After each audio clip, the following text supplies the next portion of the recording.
अमरावतीमध्ये नवजात बाळांच्या अतिदक्षता विभागात आग लागून 3 बाळांचा मृत्यू झालाय। आणि यानंतर थेट जाऊयात नवनीत राणा सध्या बोलतात। पाहावं लागेल आणि जे स्प्रिंकलर आहे ते का सुरू नाही झाले, कारण आता आपण सगळे पत्रकार सोबत आतमध्ये उभे होतो तर तेव्हा तो एक एक दोन दोन स्प्रिंकलर सुरू होते।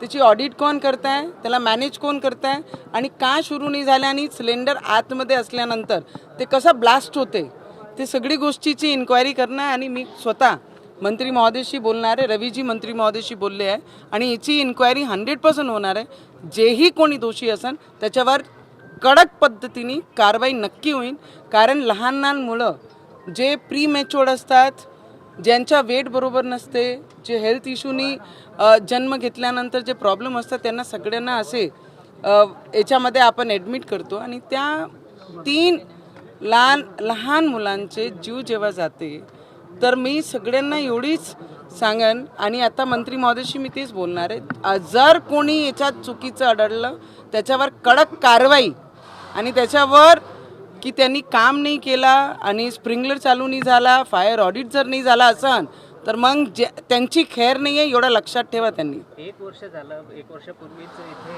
शिफ्ट झालेले रुग्ण, नवीन इमारत असून सुद्धा असं प्रकार होणं म्हणजे किती गंभीर आहे। आणि कारण भंडारामध्ये जी घटना घडली त्याच्यानंतर सरकार अलर्ट मोडवर होते, प्रत्येक रुग्णालयामध्ये अप टू डेट म्हणजे काहीच झालं तरी पूर्ण यंत्रणा सक्षम झाल्या पाहिजे अशी व्यवस्था करून ठेवलेली आहे। परंतु हे प्रकार समोर आल्यावर काय समोर ते व्हेंटिलेटर तर सबस्टँडर्ड नाही असं देखील चर्चा होत आहे की निकृष्ट दर्जाचे व्हेंटिलेटर या ठिकाणी आणले असावे, त्यामुळे देखील हा प्रकार घडला तर 100% जर कुठेही चुकी असन, व्हेंटिलेटरमध्ये चुकी असन, फायर ऑडिटमध्ये चुकी असन, स्प्रिंकलर का नाही चालले त्याच्यामध्ये चुकी असन आणि ज्यांची जबाबदारी असन, हा खूप सिरियस सब्जेक्ट आहे। कारण गरीब मुलं, परिवारचे मुलं इथे गव्हर्मेंट हॉस्पिटलमध्ये येतात आणि खूप विश्वास घेऊन येतात की आमचे मुलं जर याच्यामध्ये राहिले तर ते बरे होतील। पण जर अशी घटना होते तर प्रत्येक लोकांचे सरकारी हॉस्पिटलवरनं जे विश्वास उठते ते आम्ही उठू देणार नाही। आणि जर कोणी याच्यामध्ये चुकीचं आढळलं तर नवनीत राणा आहे माझं नाव, त्यांना एकेकाला सोडणार नाही।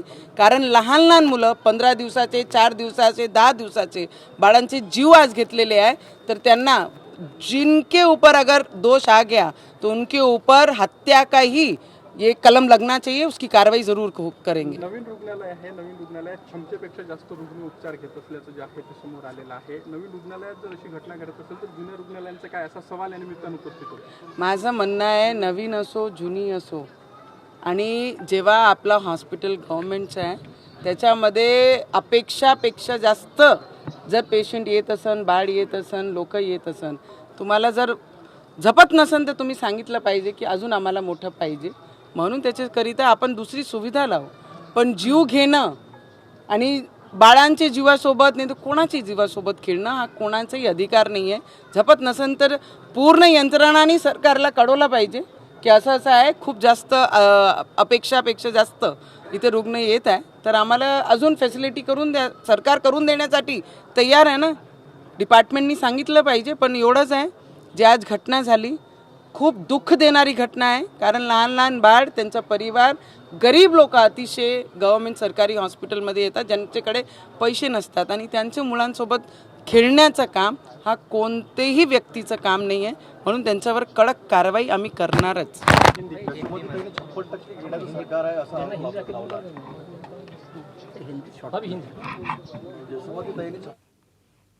अमरावती में ये घटना हुई है हमारे छोटे छोटे बच्चों के साथ में, और तर जे दोषी असतील त्यांच्यावर कठोर कारवाईची मागणी करणार असल्याचं नवनीत राणा म्हणाल्या।